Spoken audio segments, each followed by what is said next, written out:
Okay. Hold on a second.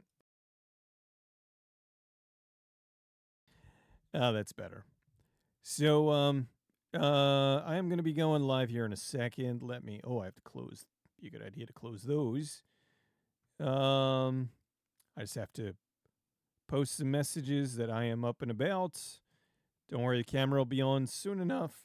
Oh my God, my voice is dying again. And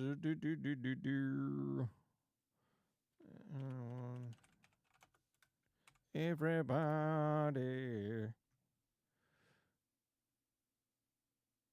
And let me just put it on the Twitters.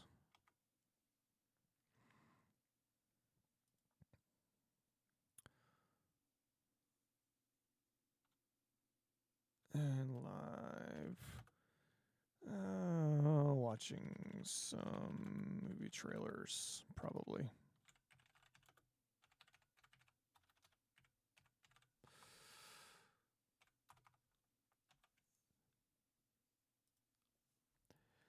So, oh shit, I need to do the pop out chat. Man, I am so not ready for the night. This is the quality content that you come in for time and time again. Where's my supers? That should do it. There we go. Let me just make sure that worked. Yep, worked. There we go. And where am I? There. Wait, no. Here I am. Hi, you guys. And I have to let me unplug this thing. So it's fucking. There it goes. Good evening. Oh my God, I am tired. You've harvested 2. Does this archery do what now? Hi everybody. I'm not ready for mornings or nights. Never. I'm never ready. Afternoons. I'm pretty good in the afternoon. Usually. Yes, the pale man cometh. What do you want out of me? I have some like. Look at all these dice. What am I doing with all these dice? Can't even see them. Light's too bright. Hi, you guys. So yes, the obvious AI. Regular humans don't get this pale. Oh my goodness. Let me bring up my Streamlabs. Come on.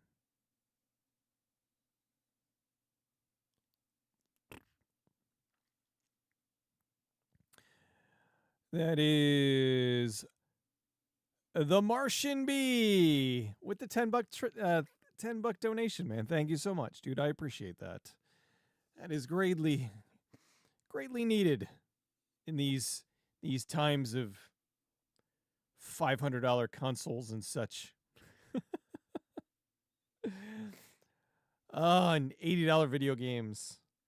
Although I don't like everything that's new that's coming out that's $80 just to go down this avenue a little bit. I don't know about you. I don't have any interest in it. Like all these games that are coming out 80, $120. I'm not paying $80 for Ghost of Yotai. I'm not paying $80 for Borderlands 4. I don't even know what else is coming out that is like what are I'm let's see. 2025 upcoming video games. Little Nightmares 3, I haven't played 1 and 2, so I don't know. Outer Worlds 2. I haven't played the first one. The Mortal Kombat Legacy Collection. I'm excited for that. But how great, like, for me, the game that I'm looking forward to is a remastering of like 10 old video games. Hold on one second.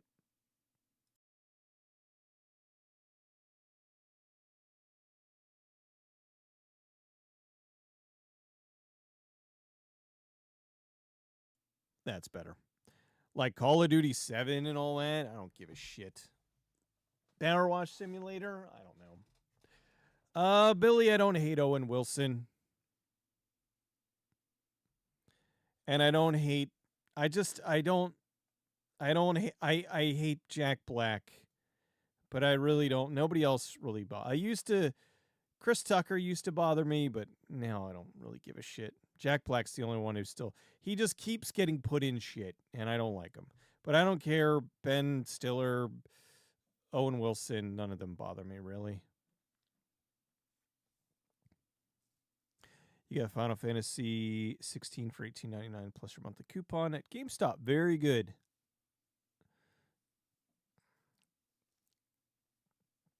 Plumbers don't wear ties with PS5. Well. Hold, please.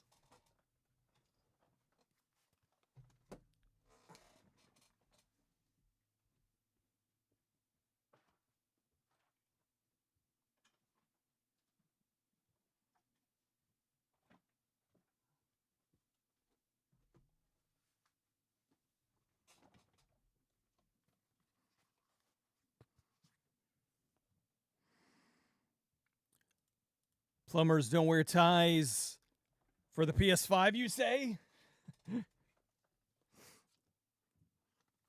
Oh, yeah. Where's that? Take your damn clothes off. Oh, one of the best games ever made. And now, super duper definitive edition. Painstakingly restored and lovingly recreated. Plumbers Don't Wear Ties Definitive Edition. Oh. Plumbers Don't Wear Ties Definitive Edition delivers truly a next generation CD-ROM experience. For the first time since 1993, the original version of the game is faithfully presented alongside 4K remastered photos and a wealth of documentary and interview content, one of which is my documentary. Relive the excitement of John and Jane's fateful encounter in the first American-produced visual novel. Learn about the birth of the multimedia era from industry icons and dive into the origin of the game's creation with interviews and commentary featuring leading lady Jane Bassone, who is very nice.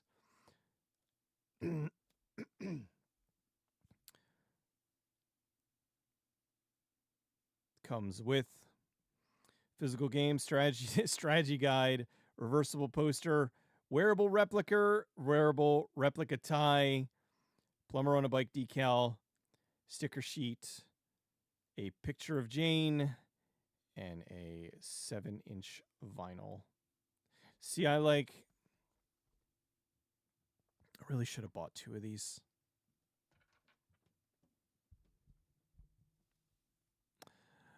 Hi, everybody. So, it's wonderful. I gotta say, oh my God, my fucking voice.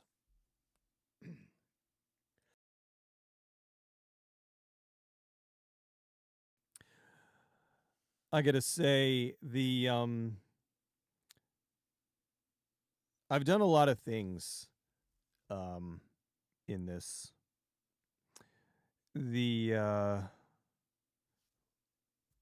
I've done a lot of things doing Good Bad Flicks over the years. So, various documentaries. I mean, I got one of my biggest. That ship has sailed. I missed the opportunity to go, and see the Studio ADI, get a Studio ADI tour, which really stinks. that ship has sailed, I'm sure. That was 10 years ago at this point that I did the video. But that I was supposed to meet Nicolas Cage. That didn't happen because I couldn't fly out.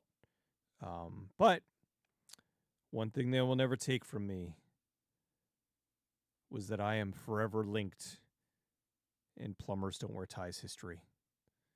Because my documentary is on the definitive edition.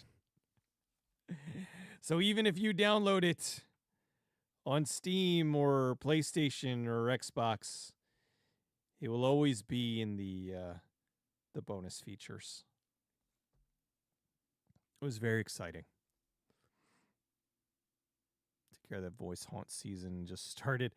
I don't know why like my voice has been really shitty lately. I need some tea.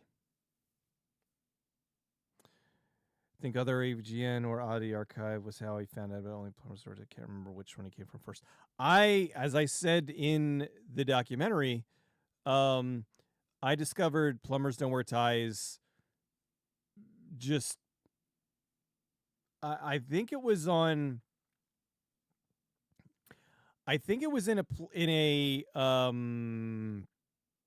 TurboGrafx magazine, if you believe that. If memory serves, it was in a I think that was where I heard of it, because I went to, because it said it was like, this is the worst game ever made. And so consequently I said, I have to go purchase this because it's the worst game ever made, because that's the way my brain works. So I went to GameStop. I walked in, I went to buy it, and they said, I'm not going to sell this to you. And I was like, why not? I'm like, because it's the worst game ever made. And they were trying to talk me out of it. I'm like, I don't care. I want to buy it. It was like $20. And they're like, if you walk out of the store and walk back in, you can buy it. So I walked out of the store, walked back in. I said, I want to buy the game. And they sold it to me, and I was very happy with it. Went home, played it, beat it, first sitting, because it's really not hard. You just kind of play through and I don't know, it always stuck with me. I showed a friend of mine who he was in love with Jane, as we all were. Jane was a quintessential, like, 90s chick. I've seen things you people wouldn't believe. That's what's funny. There's so many things where people are like, oh my God, you won't believe this movie I just saw. You've probably never heard of it. Killer Clowns from Outer Space. And I'm like,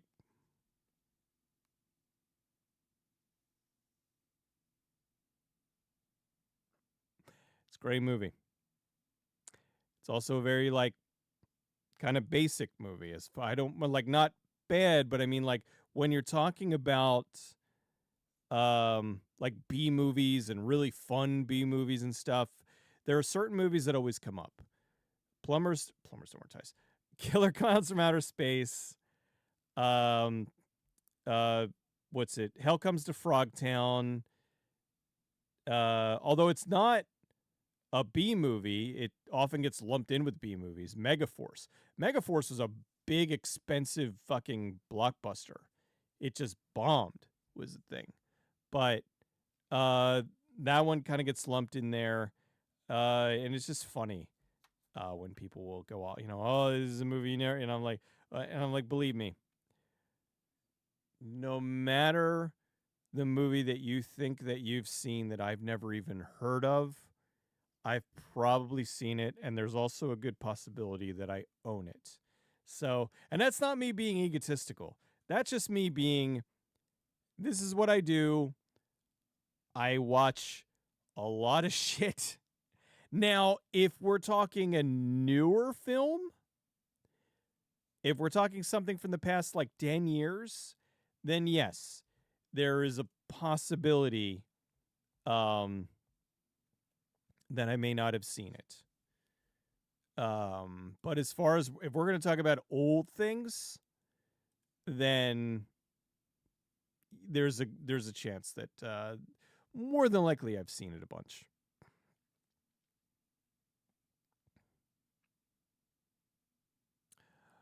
Jeff, you canceled Netflix. You can't support them anymore. I understand. They're shitty. The only thing with Netflix really that's getting me is I exclusively watch their foreign content. They get a lot of really good stuff. They have like a lot of Korean dramas, a lot of like J horror and stuff. But as far as like their the content that they produce themselves, it's fucking terrible. Absolutely fucking terrible. Um I do have ET around here. Oh, here we go. I do have ET around here somewhere. But on my desk I keep a copy of Pitfall 2 because I love Pitfall 2. Game a lot of people don't even remember or know really, but yeah, ET was I met Howard Scott Warshaw. God, Philly Classic Gaming years ago. He did a lot of cocaine, and he programmed ET like very very quickly. I think in like a week or something. So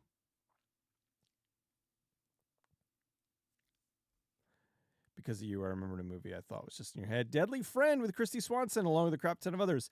Deadly Friend with the basketball, where they robot Christy Swanson explodes that old lady's head with the fucking basketball. That's crazy. Sasquatch: The Legend of Bigfoot. I actually have that right over here. Hold on a second.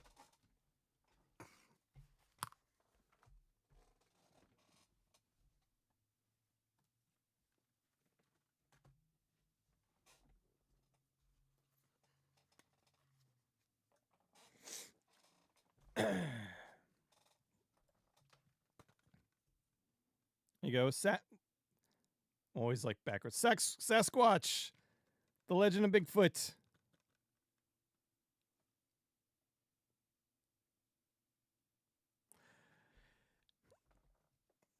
There's I've actually been on a little bit of a Bigfoot kick lately. I've been watching a lot of crypto exploitation, but little Bigfoot exploitation. Netflix is trying to make that shitty Halo TV show a thing again. Well, are they picking up where? Because wasn't that Paramount? Oh, and Encounter with the Unknown. Yes, so both of them, Bigfoot and Encounter with the Unknown. If you're asking what Encounter of the Unknown, that's a nothing to do with Bigfoot. It's an anthology. Like I think 3 stories.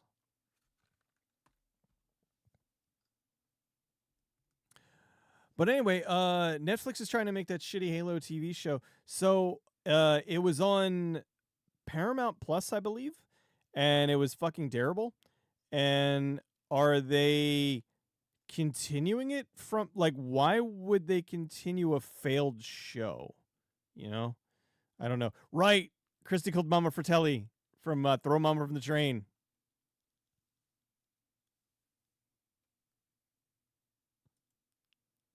Yes, Vern. Okay, I'm gonna get right out of town.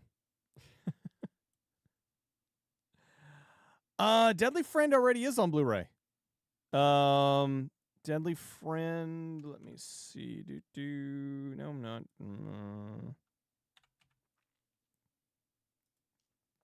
I think Shout Factory. Pretty sure. Deadly Friend. Yeah. Oh God, 4 years ago. Yeah, Shout Factory. It's a 2K. Came out 4 years ago. I don't think is there any features? I think there's got to be some. Interview with Christy Swanson. Interview with the screenwriter. Interview with the makeup artist. Interview with the composer.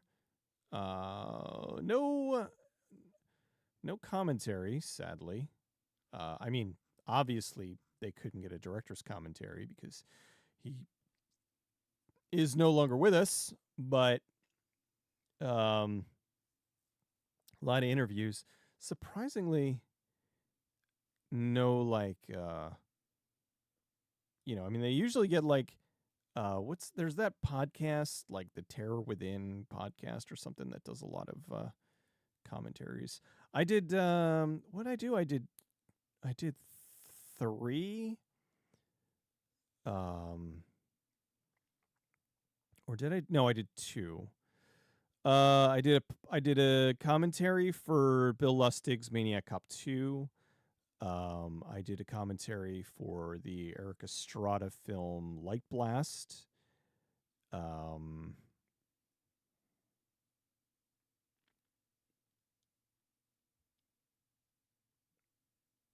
Yeah, it's all I can. I think I have a feeling I did a third one, but I can't remember off the top of my head. Yeah, Legend of Boggy Creek did hit Blu-ray. I think they're trying to get 2. Legend of Boggy Creek got a fucking 4K. Get out of town. And it's it must have been limited because it's sold out. How about I mean, I'll take just a regular Blu-ray of that, quite frankly. And that is also, holy fuck, are they all sold out? Well, that stinks if it is. Legend of Boggy Creek. All right, that is that. How about you? Buy on eBay for an exorbitant fucking $60. Get fucked.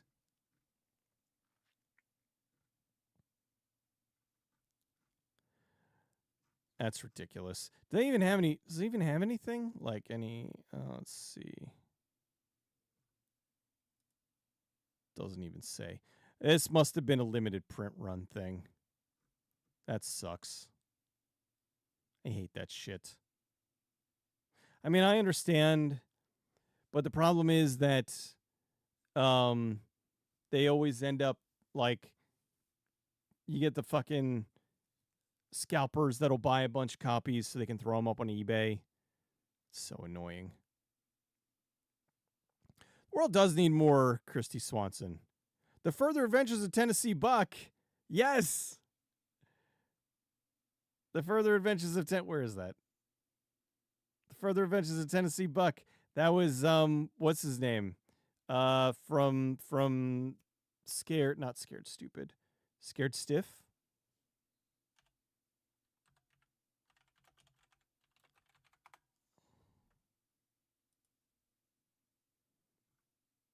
Andrew Stevens, right? Was Andrew Stevens Tennessee Buck? Or am I mixing up where's actor?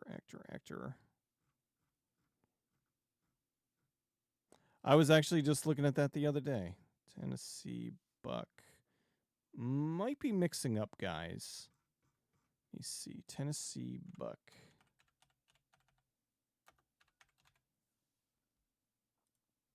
David Keith, not Andrew Stevens. David Keith, yes. That was a little Indiana Jones exploitation. That was one of the clones of what was it? Raiders. They called it Raiders of the Lost Clone or something. Oh, and yes, the world needs more Christy Swanson. She's lovely. I don't know, like.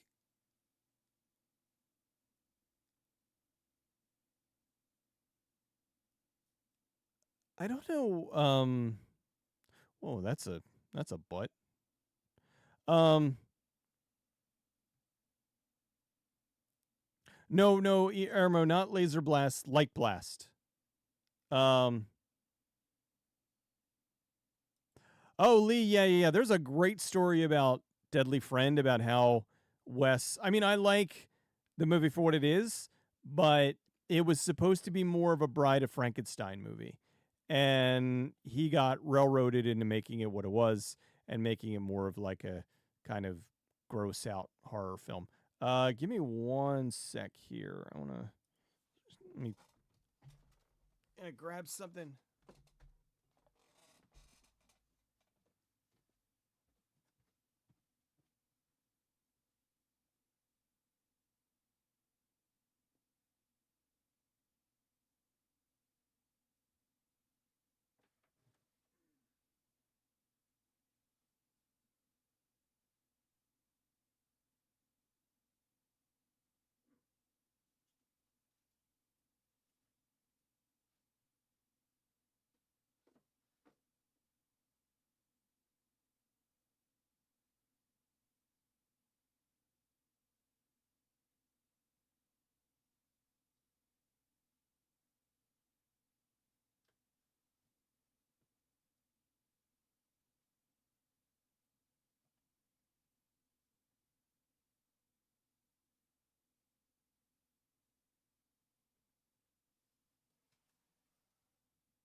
I had it sitting on my shelf, but I don't know what happened to it.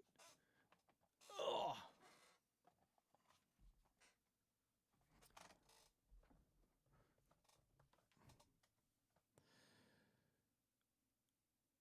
Yeah, I had it sitting on my shelf over there. I wanted to grab my copy of Light Blast to show you guys, but I don't know what happened to it. Kevin, big fan, new to your live, not how I pictured you. Eh, it is what it is. Believe me, I I wonder if there's ever been a case of where you hear somebody and then you see what they look like and you're like, that's exactly how I pictured you. Because it's always been, no matter whenever I hear somebody, you picture them and it's never the same thing.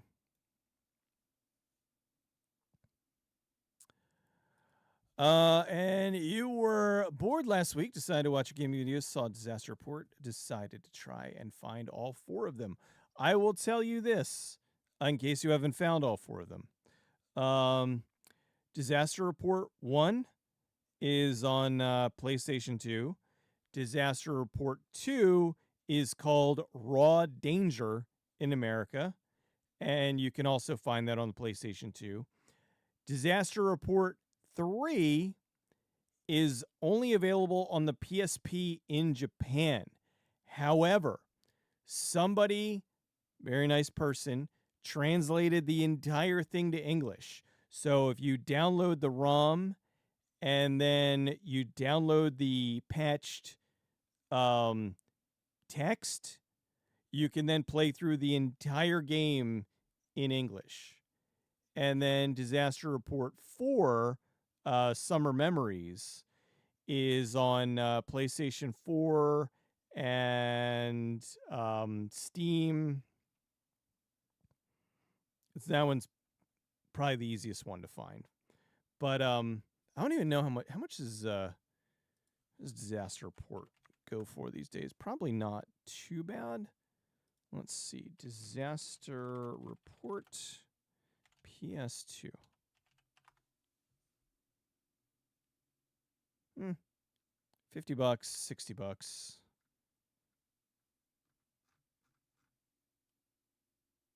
Great game though. Love it dearly.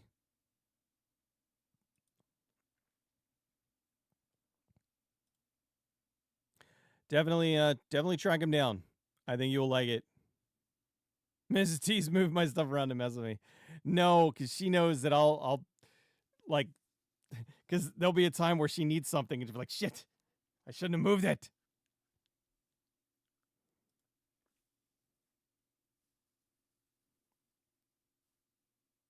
Trying to open that website. Oh, that website? Yeah, I'll check that out later, man. Thank you. I thought you'd be taller. Well, I know that old gag. I'm like 5'9.5". Not too short.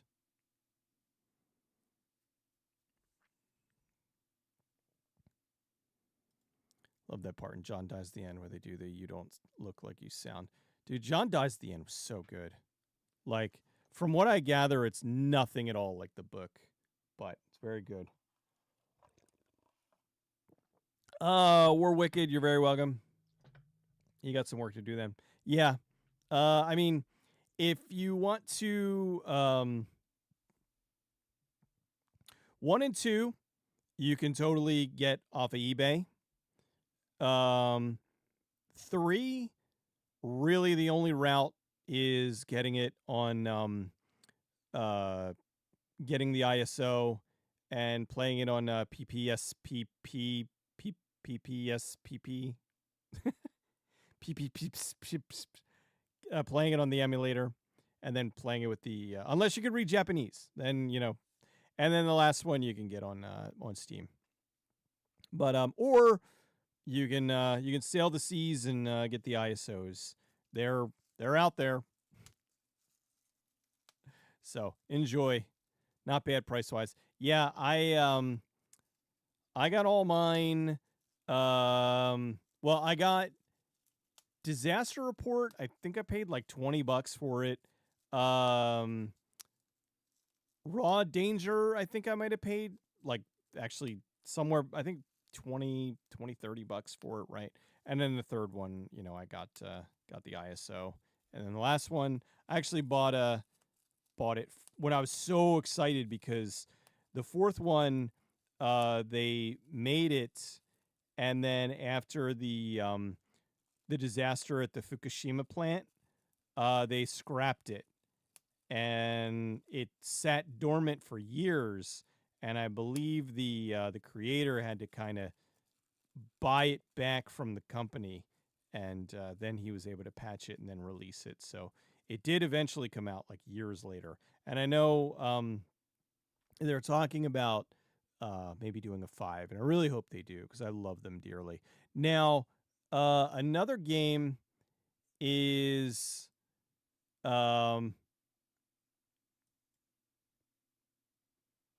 hi ice.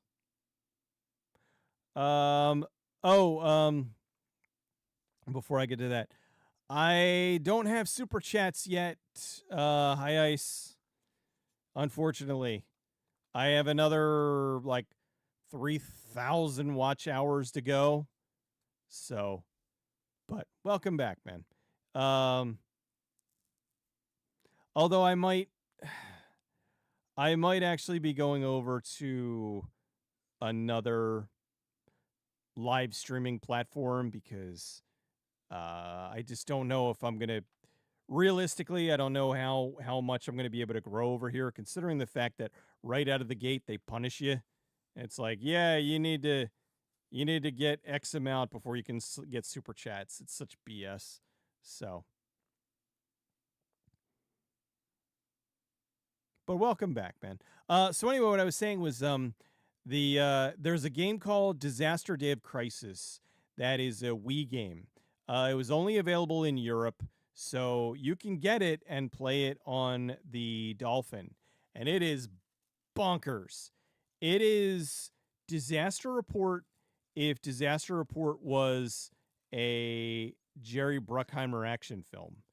It's really, really, really silly and fun and good. I do have good bad flicks bugs. I don't know. Maybe we'll do some streaming merch if that works. I know I was summoning a cat with the PSP naming. My cat upstairs is, I'm sure his ears are.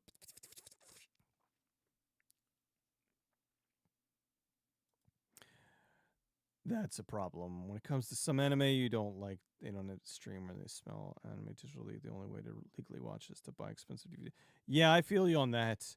Well, that's why like Crunchyroll was a thing back in the day, because they weren't like, Crunchyroll is legal now, but originally they were just they were like Napster, and because animes, you're beholden to two things.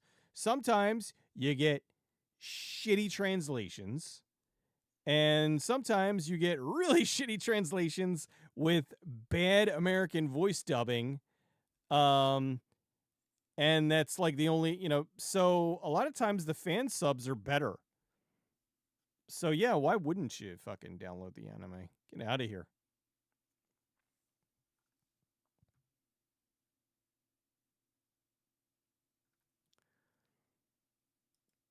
YouTube isn't counting views from people with ad blockers. Yeah. Thanks, YouTube. So that fucks everything up because I think that's YouTube's way of trying to coerce people into letting them use their ad blockers. It's YouTube's own fucking fault that people are using ad blockers. Because back in the day, you got a little ad before the video and then the video. And that was fine. Then they got greedy, as they always do. You get the ads, you get the mid-rolls, you get the end ads, you get the bumpers, you get the unskippable ads, and people finally said, fuck you. Excuse me. I'm going to get an ad blocker. Hold on a sec.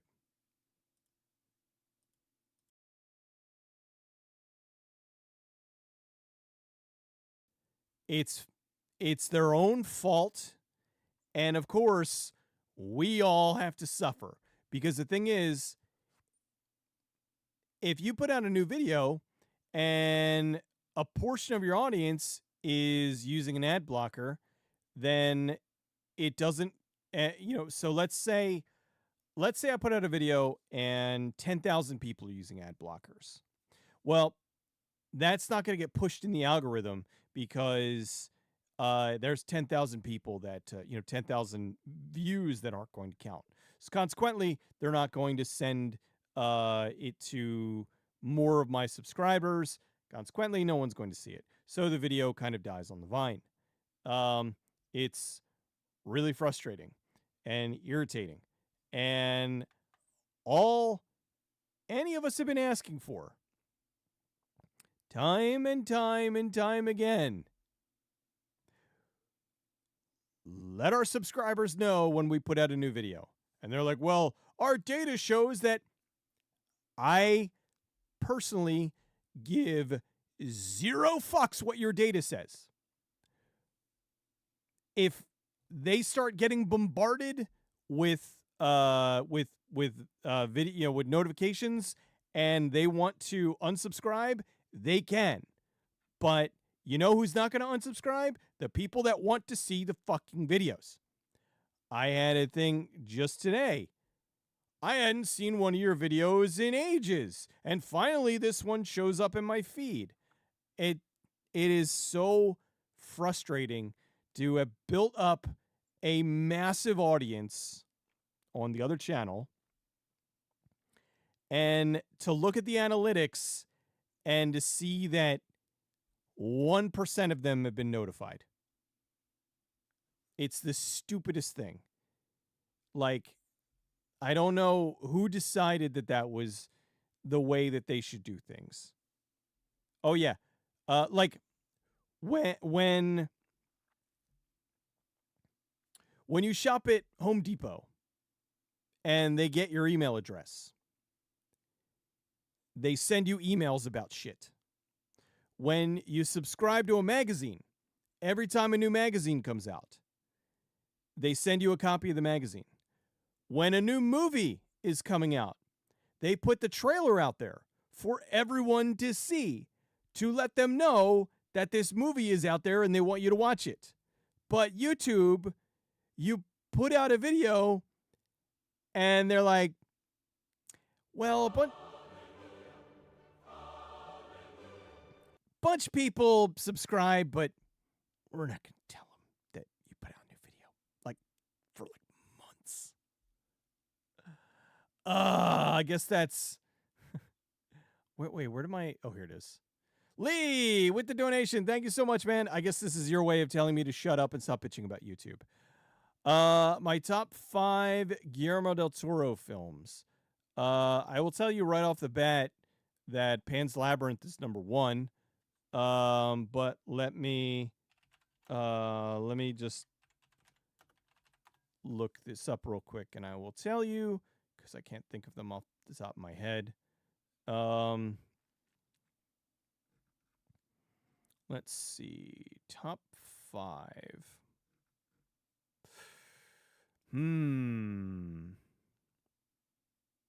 All right, so...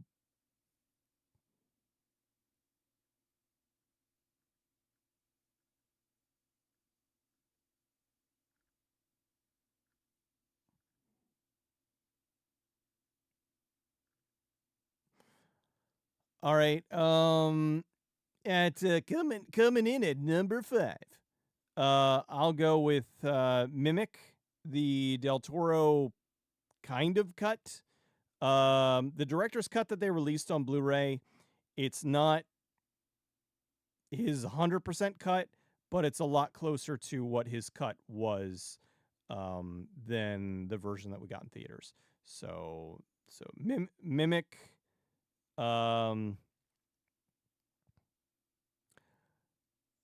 I'll say Mimic, Mimic, Hellboy 2, Hellboy 1, Blade 2, Pan's Labyrinth.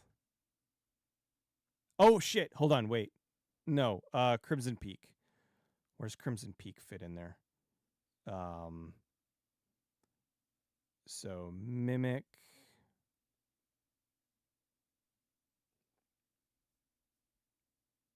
Okay, no. All right, Crimson Peak.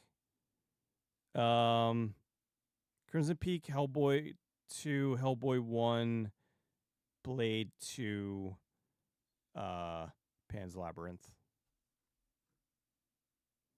Shape of Water can fuck off into the sun. That is quite possibly his worst movie. Movie stinks, and I don't like it.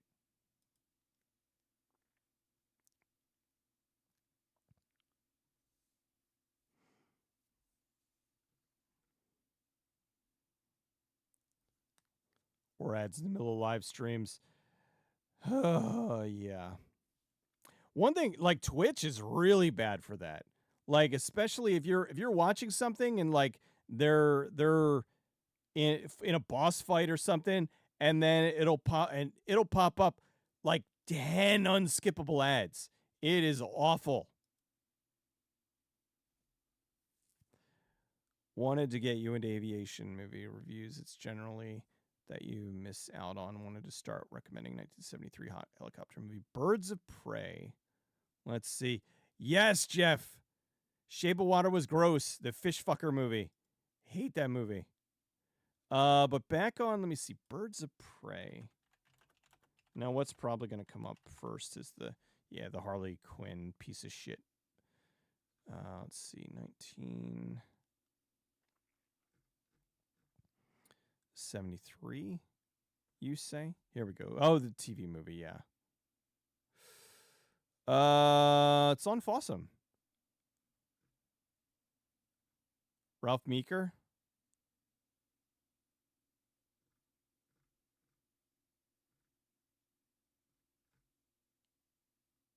Before Blue Thunder, there was Birds of Prey.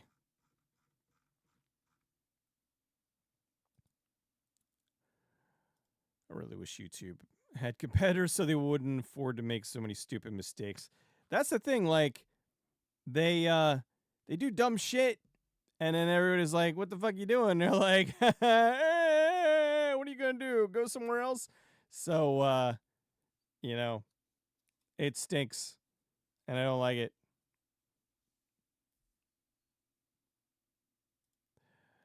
You get notifications every time. Sadly, you're usually working when you do a live stream at work right now, is a fact. Well, Grimaldi, I'm glad that you're here. But I'm more talking about notifications when videos go live. I mean, it's cool for these, I want people to get notified when I'm here, but I think that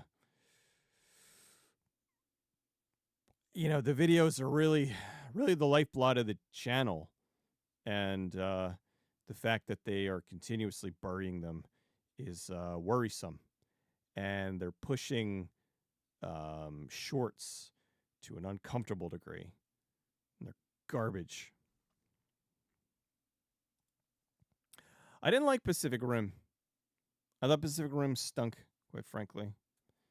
That would have been his worst movie if it wasn't for the fish fucker movie. I haven't seen his Pinocchio. But so I don't know how I feel on that. I think that I don't know if it's necessary for him to have done a Pinocchio movie, but maybe he did a good job. I don't know.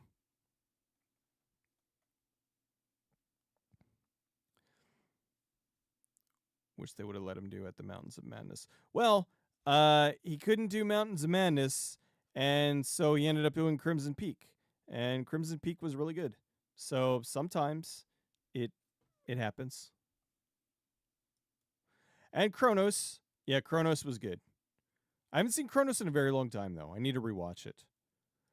YouTube's copyright system is fuck beyond belief. You're taking a huge gamble when you're trying to review an anime or something. Yeah, it's really frustrating that like they don't even attempt to have your back. Like if you are a channel that has like hundreds of thousands of subscribers, I've seen ones where they have like 1 million and they're just like, they deleted my whole channel. And like, oh, thanks, YouTube.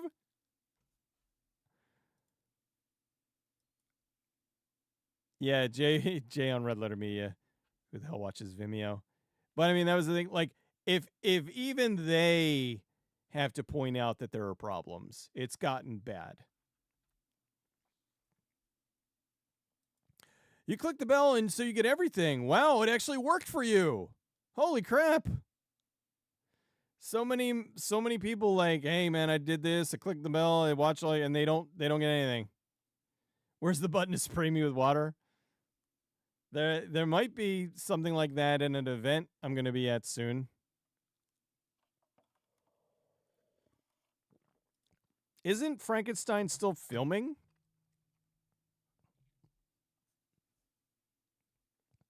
Like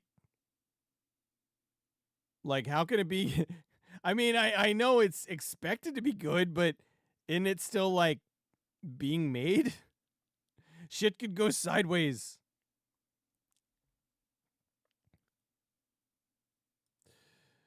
You never turn on notifications, but you check your subs daily. YouTube is crud lately, and I wish I could support creators like you more. Tim, it's okay, man. I get it. You know, I mean, all I ask is, you watch the videos, and if you like them, you share them. Because that also, it helps. Every little bit helps.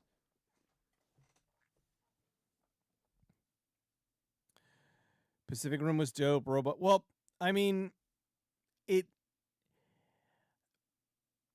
on paper, it sounded awesome, but I don't think he was the right guy to direct it, and it felt wrong. Like it was dumb, quite frankly. So, Frankenstein drops the 17th? Really? I thought that shit was still filming. All right. What do I know? I'm behind on everything. Yeah, Maggie Gyllenhaal is doing Bride of Frankenstein because we need. Now, believe me, this has nothing to do with her being, with a female director. This has to do with the same thing with Guillermo del Toro. I don't know why he's doing Frankenstein. We don't need another fucking Frankenstein movie. We don't need another Bride of Frankenstein movie. And I gotta sneeze.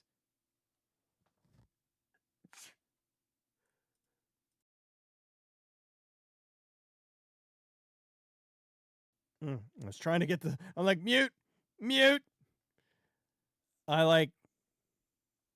I mean, we don't need, we really could take a break for like, let's say 10 years. No more Frankenstein, no more Bride of Frankenstein, no more Dracula, no more Mummy. Just let them sit for a little bit. And then maybe come back and make them. But no, they got to make a new one every 5 minutes. Totally Mark, that dude was like at 1 million subs and poof, it all disappeared. He had to fight so hard to get his channel back. And he was the luckiest. Yeah, like that's what's crazy. Like, I mean, shit, I got blown up. Now they didn't delete my channel, but they removed my partner status because a bunch of fucking Puritans bitched and moaned that I was talking about like Skinemax movies. Oh, it's all right, guy. Again, I get that.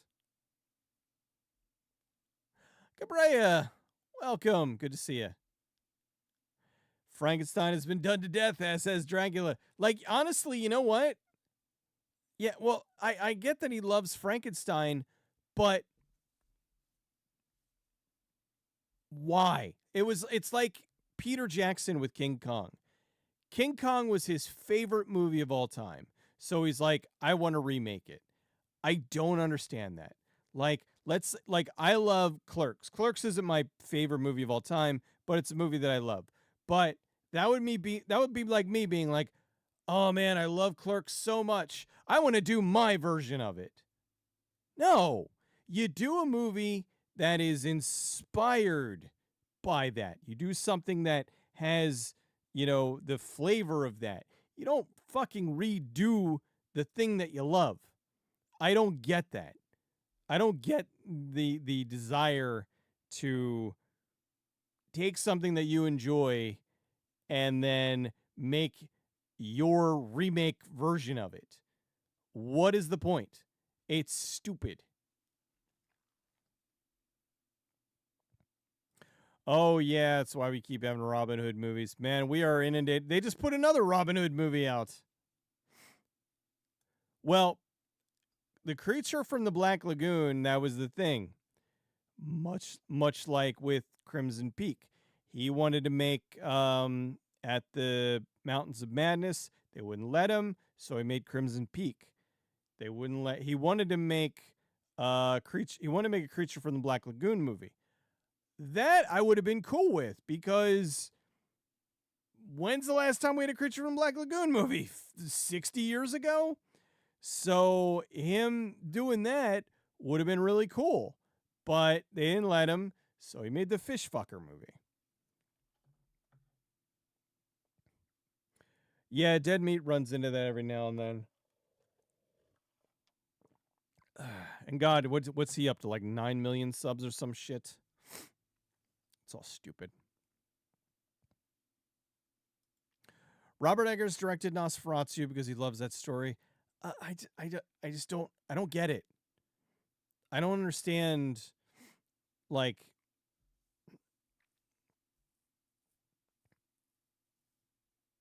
doing, here's something that there are so many things that I love, but I'm not going to try to do my version of it because I know it's not going to be good. It's not going to be anywhere near as good as what the original version. And then what if you do make your version and ends up being better? Then what? Oh shit. The version that I love isn't that great anymore. Well, his house is full of a lot of shit, isn't it? Well, you saw Rob Zombie almost did it. The Blob, that is. Oh, where's my... Hold on, my Blob. Oh, yeah, I got my... there it is.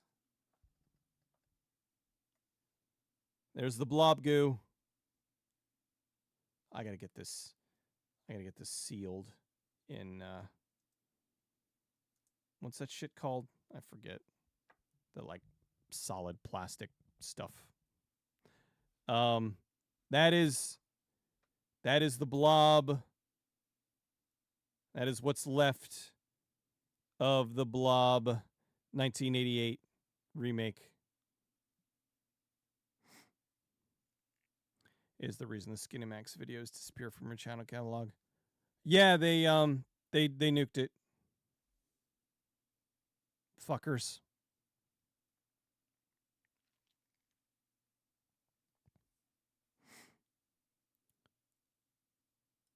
Probably they had a good script. John Carpenter wasn't going to direct the thing, but basing it from the book, he found it interesting.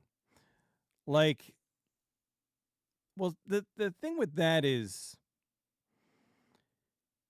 that was different. Because if you watch the Howard Hawks version, it's much different from what his version was.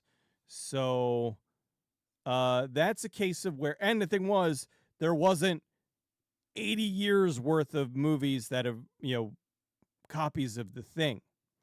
So there was The Thing from Another World, and then there was John Carpenter's Thing. So it was something different. So I kind of put that on a different level than like Del Toro remaking Frankenstein or something. I would rather have a fan of an original movie remake it than just director doesn't even care about the original film. Well, I'll tell you what, Rob Zombie loved Halloween, and look at what he did to Halloween 1 and 2. They already did remake Humanoids from the Deep. They remade it how long ago? Humanoids from the Deep.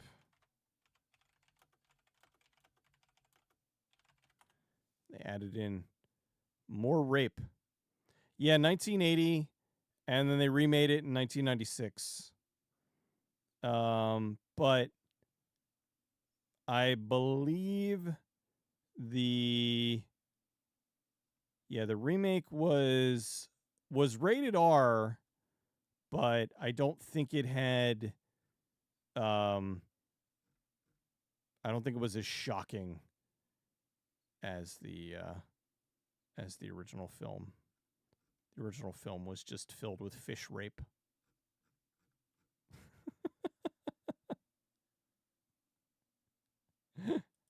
Sounds weird.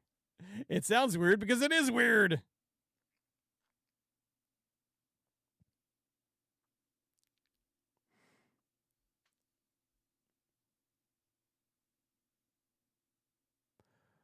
Rob Zombie was a jerk to John Carpenter. I don't know.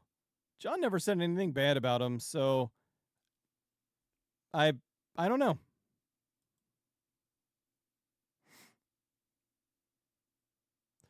Experienced directors want to pay their homage to the classics. They probably don't care about the comparison to their versions.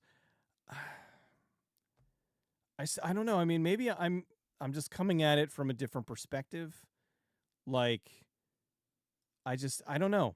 I would never want, like, the only thing that I could think of is in a case of like The Thing, where it hadn't been remade to death. The movie that they did was quite different from the book. So if you were to go back and kind of redo that and do it in a different way, do something different, that would be fine. If you could do that. But in the case of something like Frankenstein, I'm sure it's going to be very close to the original story. And I don't understand the point of that. Same thing with like, or a good example of a remake done right. The Mummy. The Mummy was kind of a remake in name only. They took The Mummy and they made it this big swashbuckling Indiana Jones type film. That was amazing. That was awesome. It wasn't a horror movie like The Mummy was, the old black and white. Bram Stoker's Dracula, I think, did a big, bombastic version of the Dracula tale. And that was amazing. But again, there was distance. Now, with everything being remade, it just feels tiresome. And unfortunately, I think there's going to be a lot of films that kind of get lost in that because it's like, oh God, we're getting another remake of this, another remake of this. And I think even if it's really good, I don't know if it's going to get the credit that it maybe would have, let's say 20 years ago.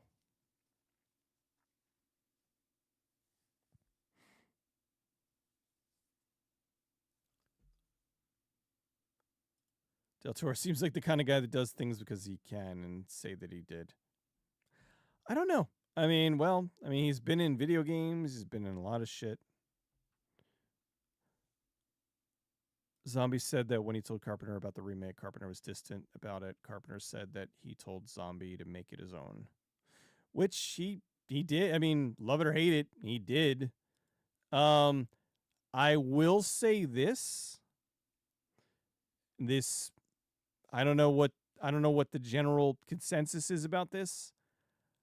I liked Rob Zombie's Halloween more than I liked the 2018 trilogy. I don't know where you all stand on that one, but man, the 2018 trilogy stinks.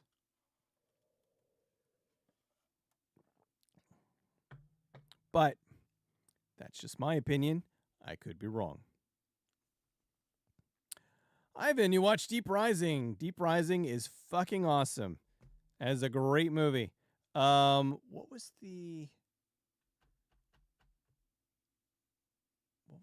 big, and there was the surprise at the end. Was that what it was going to lead into a? Hold on. I have to look this up real quick, see if I remember Deep Rising. Because there was when he lands on the island and he does the now what?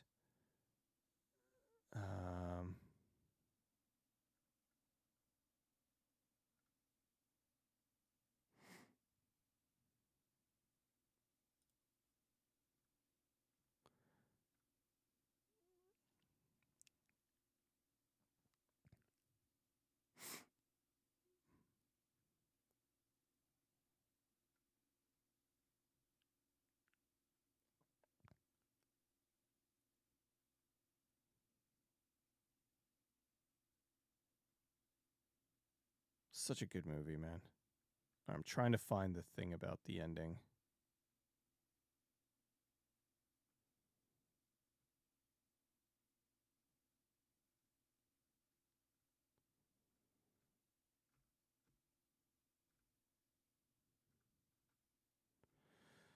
I gotta do a video on that. I'd love to talk to Steven Summers about it.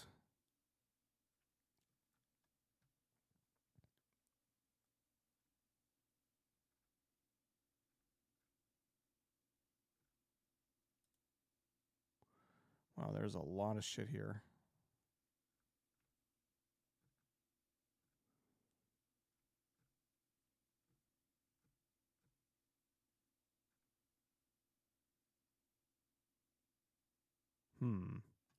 Here we go. To the end. That's it. It was gonna when they landed on the island, and it ends with the now what? That was a lead into a King Kong reboot that Steven Summers was going to do. But because Godzilla flopped, then they decided to not do his King Kong.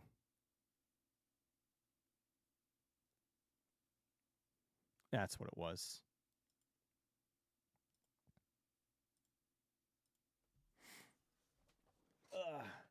You only recognize the Thorn timeline of Halloween.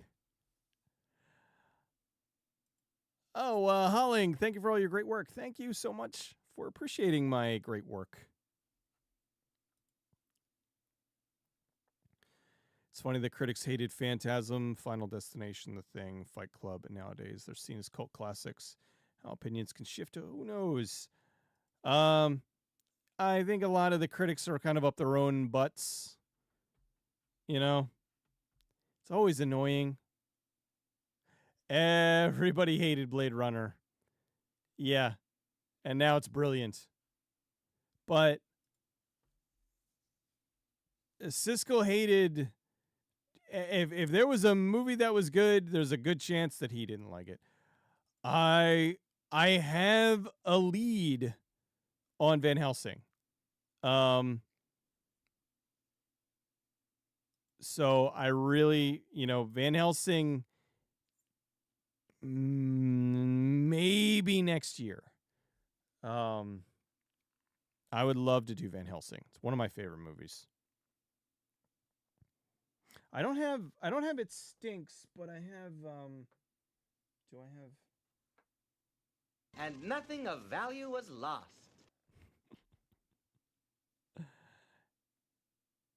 So Van Helsing is it's on the list, and I'm a little bit closer to making it happen. Well, you know the thing about the thing. You know the thing about the thing. E.T. was huge at the time, so consequently, people didn't want monstery alien. They wanted cutesy little alien. So when the thing came out and ate everybody, they were like, "Oh my god, this is horrible!" And so everybody hated the thing because people are stupid. Deep Rising, Leviathan, Deep Star 6 films come in waves. Interesting take on the end of Yeah, now Deep Rising. Here's the thing with that. There was Deep Rising was much later. Deep Rising was 98. But Leviathan, Deep Star 6, Endless Descent, Lords of the Deep, and The Abyss. What happened was they got word that Cameron was doing a big underwater film. So they all wanted to beat him to the punch, which happens a lot. You get movies like Twister comes out, it's a massive hit. So now all the studios have to do their disaster film. So that's how we got Armageddon. That's how we got Heavy Rain. No, Hard Rain. It's how we got Hard Rain. It's how we got all those disaster movies. Volcano. So with The Abyss being made, and everybody was like, holy shit, we need to get our version out. So you had probably the biggest budget of the bunch one was Leviathan with Peter Weller. And then you had Sean S. Cunningham was doing Deep Star 6. Now, he did not want to direct Deep Star 6. He wanted somebody else to do it, because he really just wasn't vibing with it, and he tried to find anybody to direct it. He didn't want to do it. So finally it got to a point where they're like, the producers got the money, they want to make it. He's like, all right, fine. So he's like, shit, I'll direct it. So he did it, and he didn't like it for a while, but he did eventually come back around on it, and he really likes it now. But but then there was the Corman knockoff, which was Lords of the Deep. And then if you watch Lords of the Deep, it does follow a little bit of The Abyss. So I think that somebody leaked the Cameron script, and they borrowed the ending a smidge. And Endless Descent was Juan Piquer Simon, who did Pieces. So that was the foreign exploitation version. And that one, although that one was in English, it wasn't shot in Spanish and then dubbed into English. So I love The Abyss. I love the long, full tidal wave cut of The Abyss. I'm kind of sad that the Blu-ray stinks because it got all color corrected, all funky, but I do like that. First time you heard of the Mummy remake was because the ride you went on to Universal with the same with Twister when I heard it was taken down. Oh yeah, the Twister. We watched the video of the Twister, the ride thing, and that looked really fucking awesome. And now it's riding a car with Jimmy Fallon. I'm like, you got rid of Twister for this? What? Sphere? No, Sphere was 96, I think. Sphere, what 98. Sphere was 98. Sphere came a little bit on the end of like the disaster wave. What a piece of shit movie that was. I remember I was working for a company at the time, and we were selling parts to various things, and I got a call from somebody that was working on Sphere, and I had bribed them to send me a copy of the script in exchange for a discount, and so they did. And the script didn't seem like it was all that bad, and the movie was poop.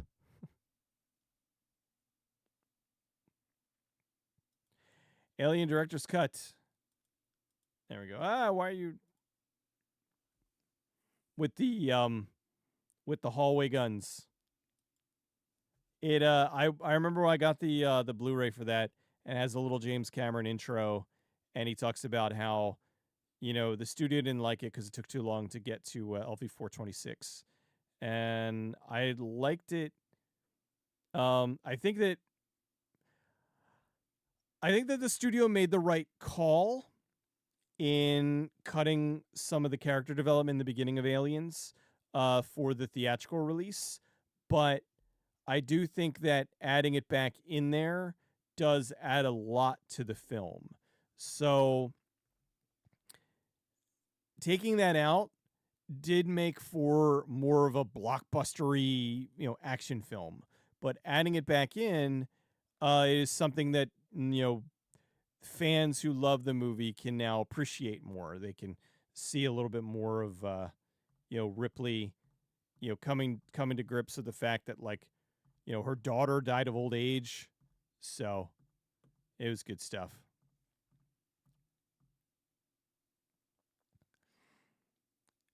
How about film come away, but cool, you are so much trivia on these films. I don't know how to be a normal person, but I know a lot about movie trivia shit. I have seen Day of the Beast. I haven't seen it in a very long time. I think I have it on Blu-ray, if I'm not mistaken. But yeah, I haven't seen it in a while though. Jaws 5. Shit. Hold on a sec. I think I have.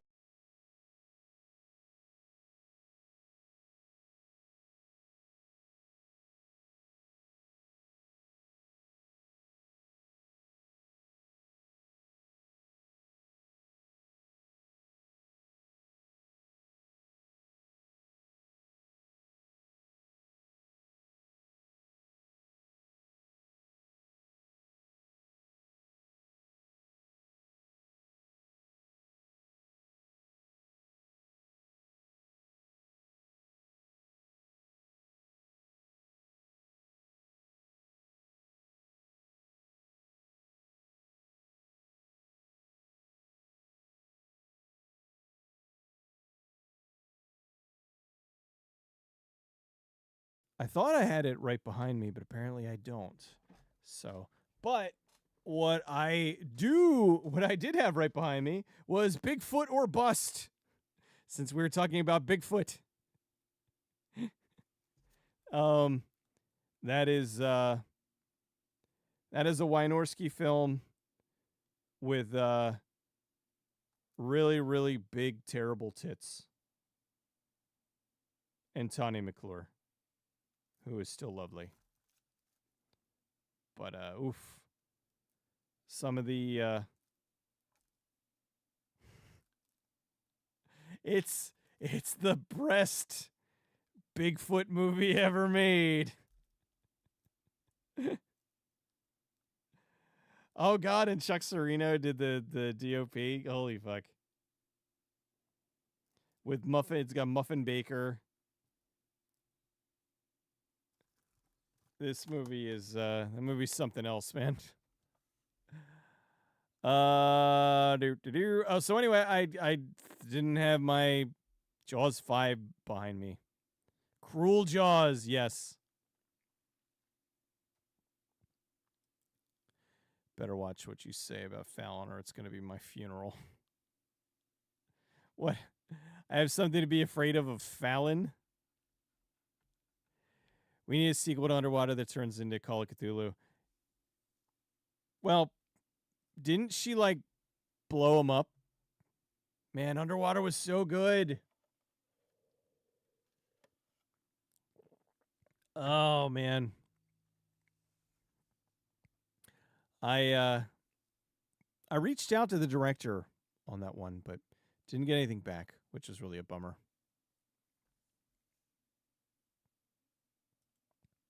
I do it for certain films, but I don't know everything, of course. Well, that's the thing. I don't know everything either. I just know a lot. Like, you get me on a good night, and if I'm, like, properly hydrated and caffeinated, holy fuck, will I bore you to tears with movie knowledge.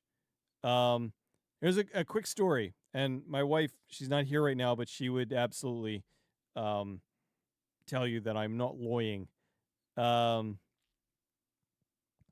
Years ago, many, many, many years ago, there was a game called Planet Hollywood, and it was all movie trivia. And it was kind of like Trivial Pursuit, but it was all movie trivia. So, one night we played teams. We played me and my wife versus my brother-in-law, his wife, and my other brother-in-law. They were like the teams. So I won. Like me and my wife won the team. So then they were like, this is bullshit. And so my wife joined up with my brother-in-law. And so then it was me, my wife, and my brother-in-law, and then my other brother-in-law and his wife versus me. I won again. So finally they said, fuck it. All four of them versus me. And I still won by a large margin. So, and my one brother-in-law used to work for Miramax. So he's not a like he's a movie guy. Like he knows his shit. But he can't compete with this pile of mediocrity.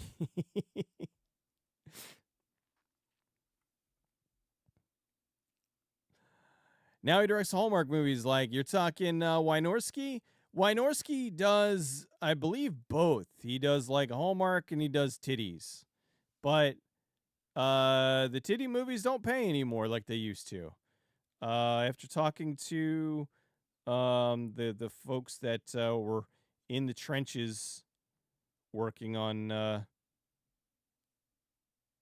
Skinemax stuff, shit was gold mine back in the day. Curious what one film you love but people can't stand. For me, it was Harlem Nights. You have no idea why people hated the movie. It was really funny today. I would say probably The Pest. But the thing is, I understand why people don't like it, but I still like it. If you want to talk about a movie where, like, you don't know why people don't like it, I'd say Van Helsing. Like, Van Helsing's fucking amazing. And I don't understand, like, what the hell do you people want? This movie kicks ass. So that would be my, like, movie that I love that I'm confused that people don't like. But as far as, like,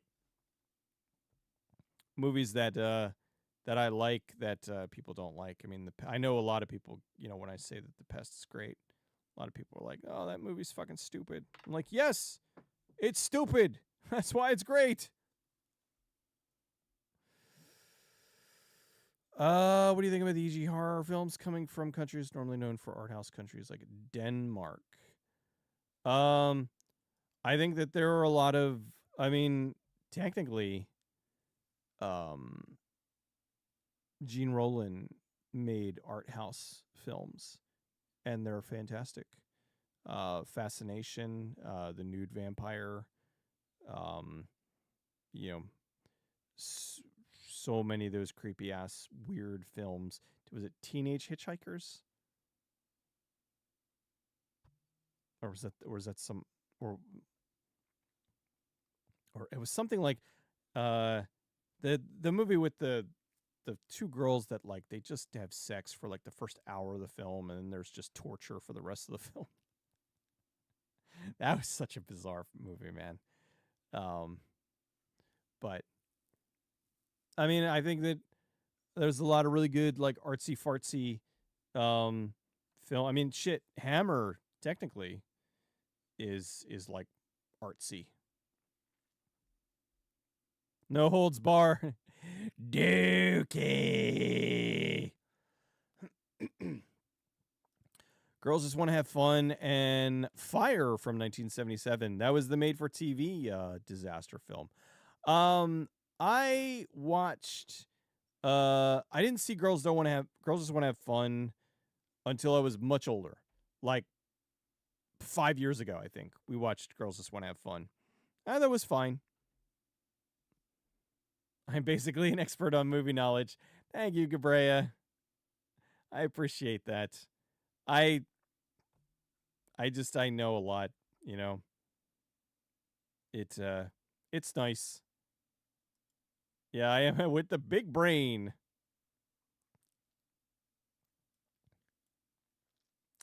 For you, it's Terminator 3. Terminator 3, my brother-in-law, the single brother-in-law, he loves Terminator 3 the best. Like, he loved Terminator 3 more than Terminator 2, which I know is shocking to a lot of people. But Terminator 3 is, I do think kicks ass. I think it is very underappreciated. Tootie calls. Grimaldi! Take care, man. Thank you for stopping in, dude. Have a good night. Van Helsing in 4K. Honestly, the Blu-ray looks great, and I really don't get 4K all that often. I have a 4K TV, but like the only movie that I really wanted 4K for was Blade Runner. Although I'd buy Bigfoot or Bust in 4K. Give me 4K titties.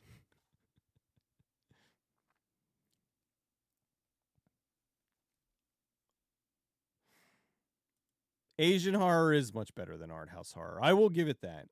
Like, I mean, and some Asian horror is like fucking art house horror.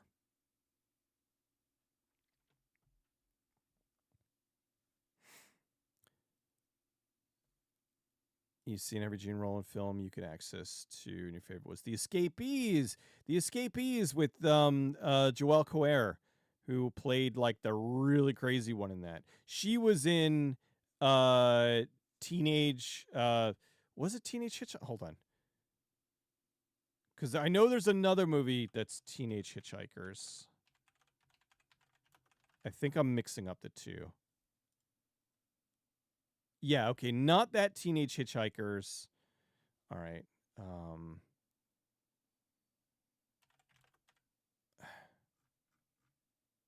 Which was, man, was that a fucking...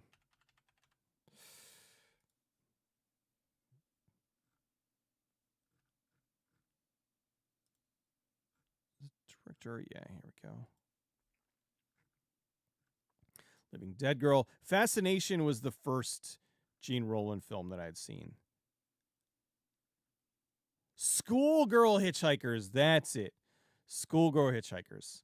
Yes, with Joelle Coer, who she left the industry because en France they were starting to do like unsimulated sex scenes, and she's like, "No, I'm an actress. You know, I'm not gonna do that." And you know what? Good for her. But she Man, is she good looking.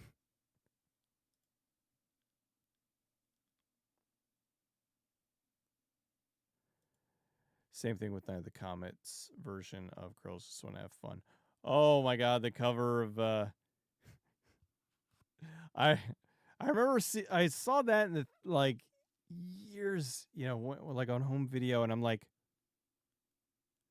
this doesn't sound right. This is before I knew what a cover tune was.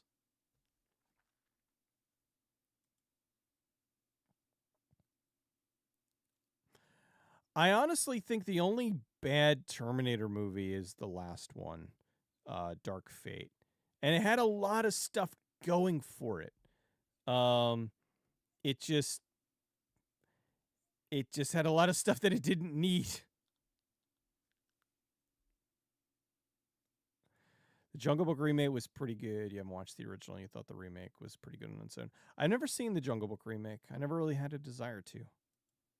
It is all about those teenage hitchhikers. I gotta say, oh, wait a minute. Oh, shit. Oh, no!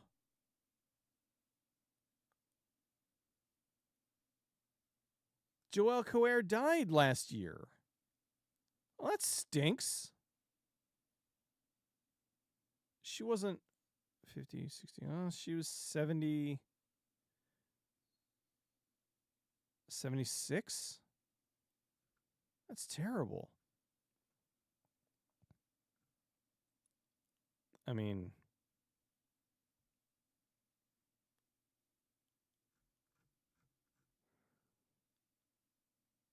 yeah, it doesn't say. And she just in July 13th, 2024. That's fucked up. But Schoolgirl Hitchhikers, that movie's on Tubi. My God. It seriously is just, they break into a house and they have sex for an hour on film. And then a dude breaks into the house and then they have sex with him. I mean, it sounds like a porno, but it's not. It's a erotic mystery. And it's a doozy. But then there's Teenage Hitchhikers, which actually has hitchhiking in it. It's these two girls that are hitchhiking, and they're like blowing dudes to get across to wherever they need to.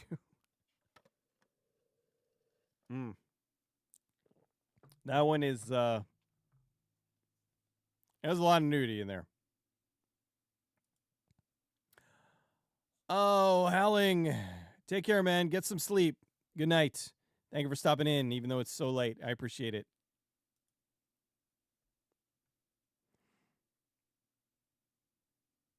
Girl boss too close to the sun. Oh, no.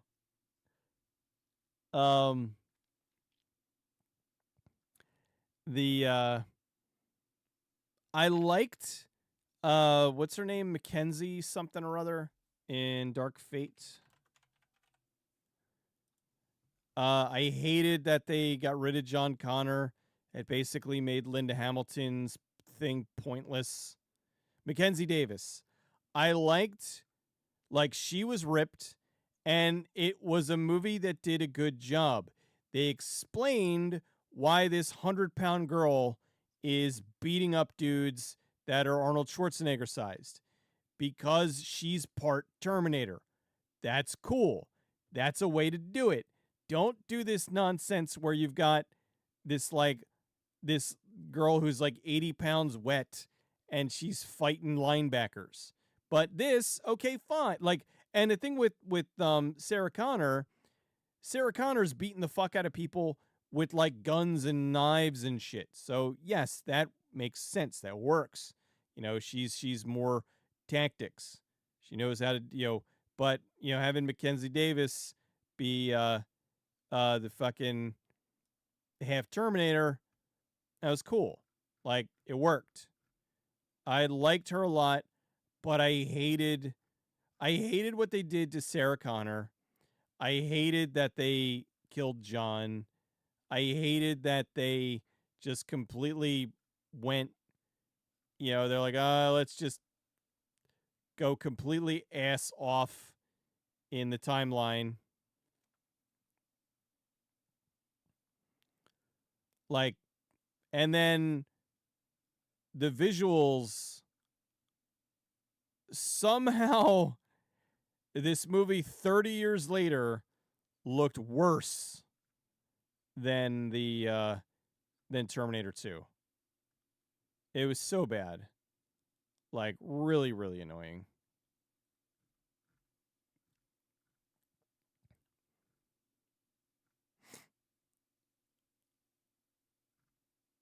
And I mean, and fucking Tim Miller did it. Like, I don't understand. What the hell were you doing, Tim? I have a buddy of mine that used to work for him. He was awesome.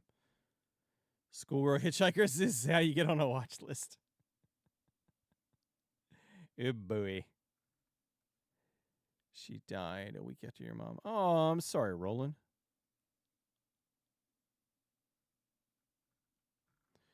The indicator release of The Escapees. They had it on an interview with Roland. Apparently, it was barely seen and considered a lost Roland film until it was dug up by the Redemption label.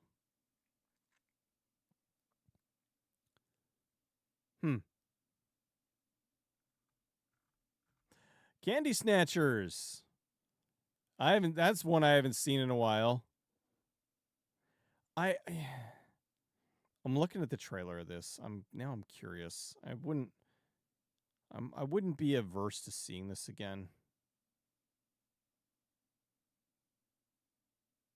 I just hated the immigrant thing and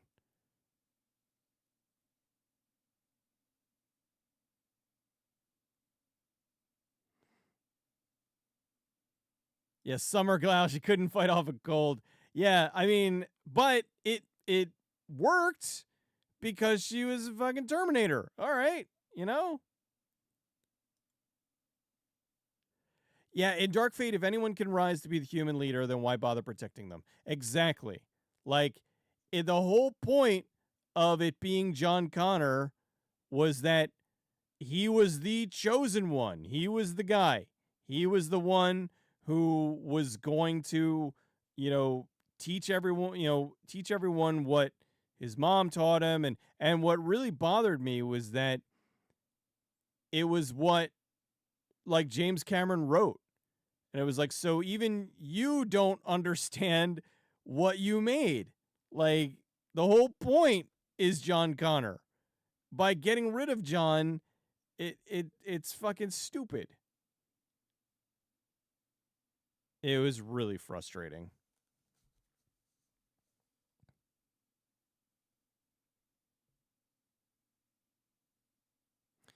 Same movie, they present a new chosen one as a 5'2" pound pen cowgirl. Key to success was acting like she was ripped, angry 6'5", 250 pound. Like, yeah, like, it's so annoying. Hey, Snickers. Let's make Terminator kills and Terminator ends. I know did Candy Snatchers got a release?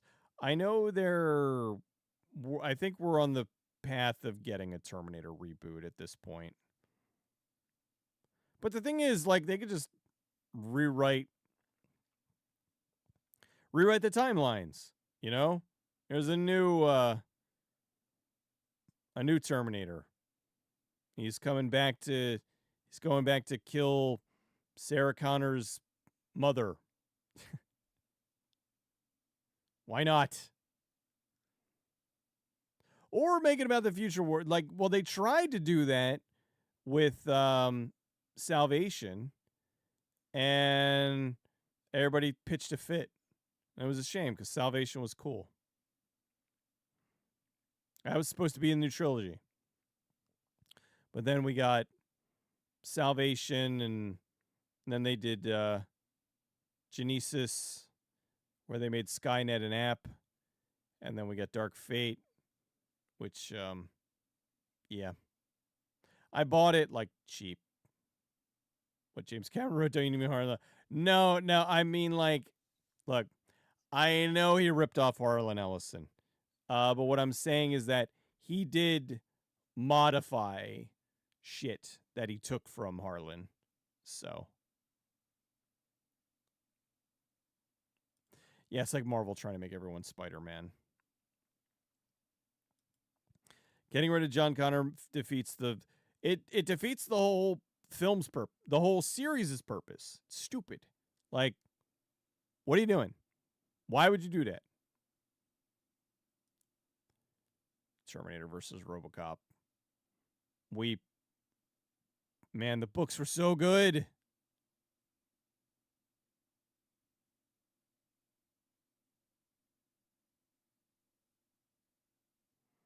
Dark Fate was an abomination. I didn't hate it, but I just was annoyed because it was a fucking, girl boss movie. And when it didn't need to be. Like, you already had Sarah Connor, who was like one of the OG badass women. I mean, look at her in Terminator 2 with her fucking, when she goes after Dyson and she's jacked. Like, but they made it stupid. Like, it was just 3 women that were all angry at things.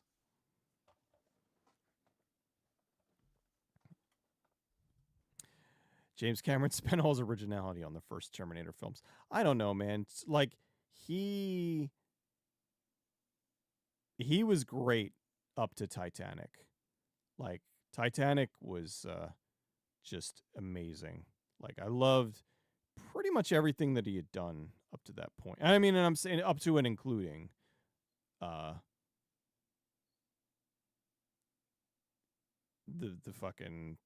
thing. So, up to and including Titanic. So, I don't know, like, what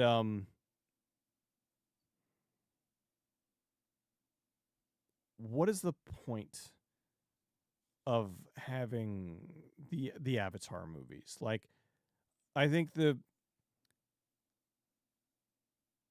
first Avatar, it was fine. Like, it didn't really need to be. But whatever, it was Fern Gully. But the thing is, made $1 billion, and then he put out Avatar 2, and everybody's like, oh, nobody's going to go see that. It made a fucking $1 billion. So I guess people want to see the Avatar movies. I don't. Like, I watched the first one, and I'm like, I'm good. Like, let me see. How much did Avatar 2 make? Avatar 2. Well, I guess I just did this before. Way of the Water. $2.3 billion. Of course they're going to make a third and a fourth and a fifth one. Like, holy shit. Made $2.3 billion.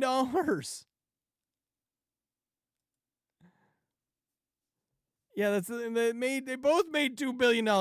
You know what? Now I'm curious. Where is the top highest grossing film? Because I haven't looked at this in a while.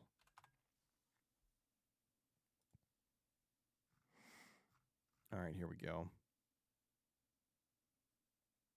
Wow. Okay.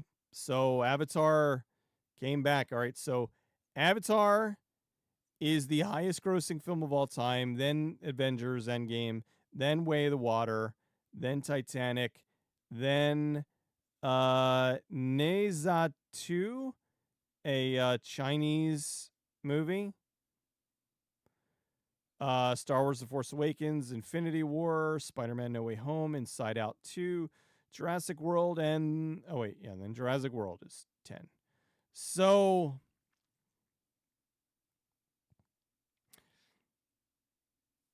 he's got 3 of the top 10 highest grossing films of all time. He's got the number 1, the number 3, and the number 4. So, love him or hate him, dude knows what he's doing. Dude makes movies that make money. And they don't just make money. They make a shitload of money. So, I don't get why they're making 5 Avatars, but apparently he does. So, more power to you, James. You earned it. With inflation, it would be Gone with the Wind. To be fair, Gone with the Wind was in the theater for like 20 years. So that's why, if you were to leave one of these movies in the like movies were just it's a different thing. Not shitting on Gone with the Wind. Gone with the Wind made a ton of money. And I understand that. But that was back when they put movies in theaters for like ever,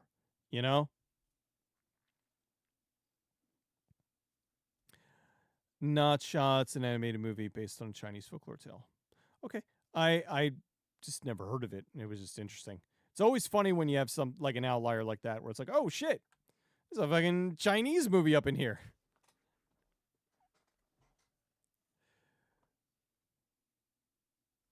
When you have people on the radio back then going to see it 35 times and more, it's not worth seeing it that many times. Yeah. Well, that's the thing. Back then, there wasn't that much to watch. So, of course, they're going to go back to see it again and again. I mean, fuck. Back in the day, I saw E.T. in a theater a shit ton of times simply because it was like 3 years later, hey, let's go see E.T. And we go see E.T. again.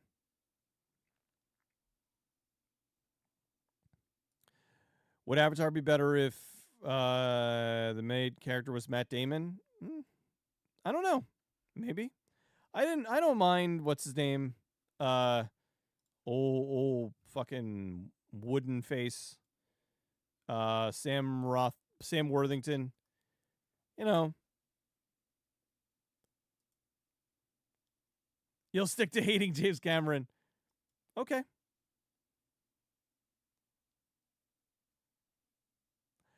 Hey, no one. You missed the last few streams. Welcome. Is it Gone with the Wind like 4 hours long? Good question. I've never seen Gone with the Wind. I know. Gone with the Wind is 238 minutes with intermission. So 221 without.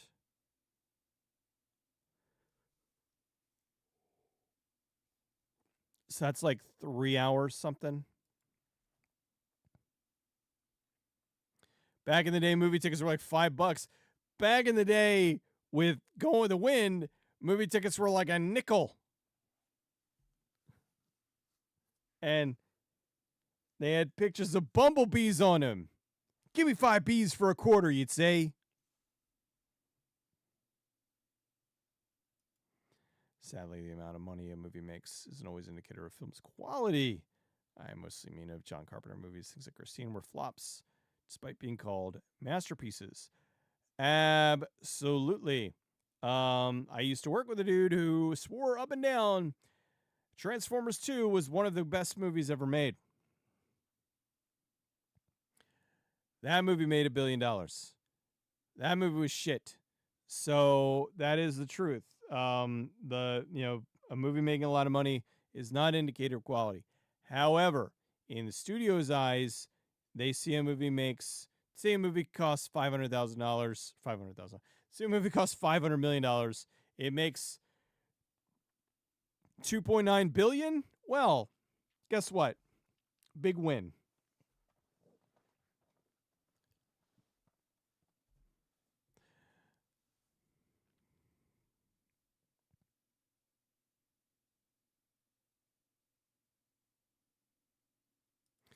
25 cents for all day matinee drinking. Seriously. We need to go back. Yes, back in the day, I used to wear an onion on my belt, which was a style at the time. I saw Pulp Fiction 4 times. I'm trying to think. What was I think the movie I saw in the theater the most, and you're probably gonna be like, no. Actually, hold on. Where is it? I'm gonna have to put this on my soundboard.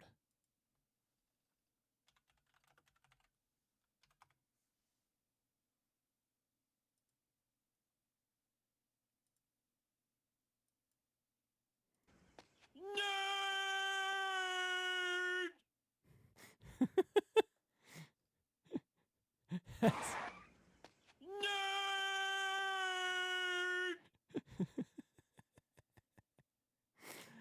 So, yeah. I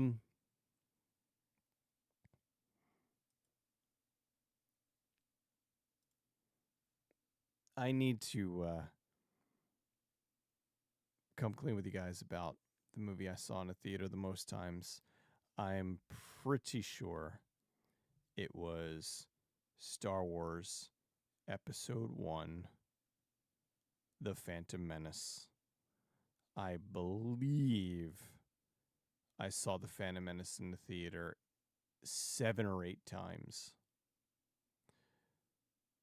I still have all the movie tickets from going to see that.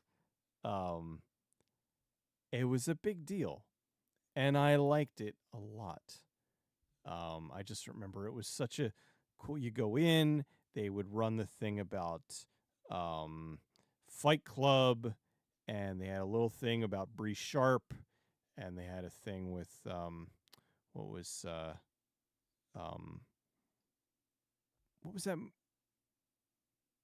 Fuck the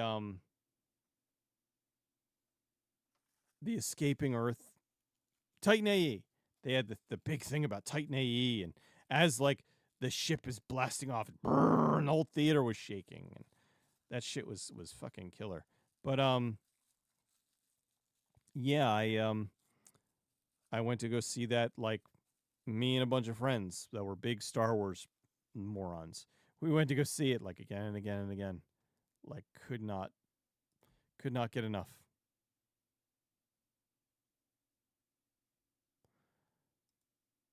This movie I saw in the theater, Pete's Dragon. Now, I don't know what the second most movie that I saw in the theater. I know I saw Mortal Kombat in the theater a bunch of times. Because, man, that was fucking killer. But I know definitely I think Star Wars Episode 1, Phantom Menace, was the most watched movie in the theater for me. But I don't know, like, what else would have been. What are some of the other movies you got? Miller, Coors. Because usually for me, I would go see a movie like twice in the theater.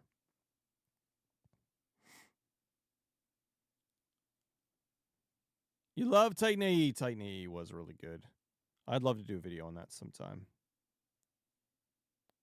Oh, yeah, and Guy is asking, yeah, I would love to do a video on Titan AE one day. We shall see.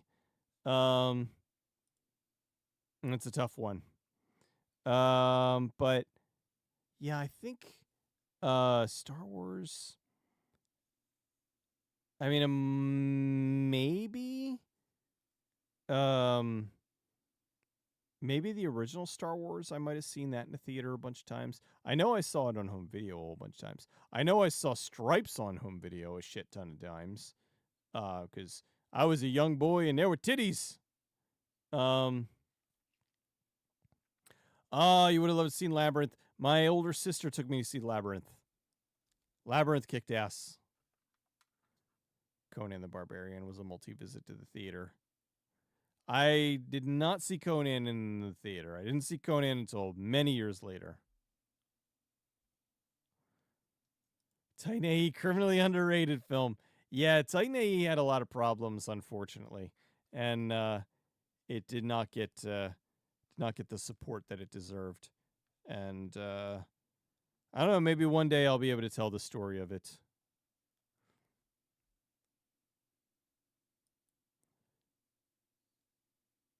You have Star Wars Episode 1 was also mine. Number 2 was Scream. There was a Dollar Run Theater where you watched it. Oh, that makes sense.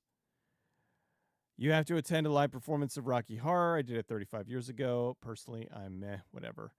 I would go see a live Rocky Horror. But where they all throw toast at each other. But I never did. I saw it, on home video many times, but never saw it like live with people doing all the shit around. Phantom Menace was the only movie you've seen more than once in theaters. That's because of the 3D re-release. Favorite movie you saw in theaters was Godzilla 2014. Disturbed Behavior. Such a good movie. I saw that. I think I saw that like twice in a theater. It was such a good movie. It was very like sexy X-Files. Really good. When you were a little kid, there were a lot of Hiroshima movies. Hiroshima Out of the Ashes, Hiroshima Canadian miniseries, overdue. 5 atomic bomb movies. Boy. Maybe. They tend to be really, really, really depressing and serious. So if I was to do one, I don't know if I'd I don't know. It'd be like, I probably like the Day After and Threads, and probably do like that. But then it's just sad, You will patiently wait for me to do the Titan AE video. I mean, it's all like, here's I'll let you in on a little thing, and then I gotta go because I gotta go to bed because I have a very young child that has to get up early and get to school tomorrow. I go out of my way to get a hold of directors, producers, writers, what have you. And I have 2 that I got a hold of. And one that I really hope he doesn't blow me off, but we shall see. But I had like 2 directors who I was like, hey man, nobody's talking about this movie. I would love to know the story. And they're like, okay, cool. And then we start talking, and then they ghost me, as the kids say. And I had never had it before. I've had directors like bail on me before, but I've never had 2 like at the same time. And then the third one was like, at the time, he's like, yeah, I want to talk to you about this movie. And then he was like, oh shit, we got the funding for this other movie that we're doing. So when I'm done with that, I will get back with you. And I'm like, okay, cool. So that had to be put on hold. So, but the other 2, I don't know what the fuck. So it really sucked. So it happens, it just stinks because I had people that are like, hey, because you get people that are like, oh, what's your next exploring video? I'm like, motherfuckers, don't you think, like, if I could, I'd put one out every month. But it's just, I can't. Because shit happens, So I got the Deathstalker one out. If I can, if the moons align properly and everything, I will get 2 of them out before the end of the year. Fingers crossed. But we shall see, because I have a lot of shit going on the next couple months. And I appreciate you guys so much. So I am going to scoot, but I will see you guys next week. After that, I'm going to be away for a while. I will probably announce where I am going to be next week. Because I can't yet, because it's not official yet. But I will say, how dare they, Scamdar? I will say, if you are in the Grand Rapids area, you should go to the Grand Rapids Comic Con in November 16th, and come see me in person. And I will say hi, and I will try to sell you something. So, and stuff. So anyway, 3 cats in a trench coat. Taking off. Have yourselves a lovely week. New video. You know what? I'll let you guys in on another thing. You want to know why the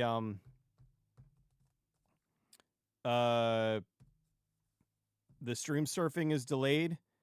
Because I ordered a special die and it's too heavy. You can't really, can you see that?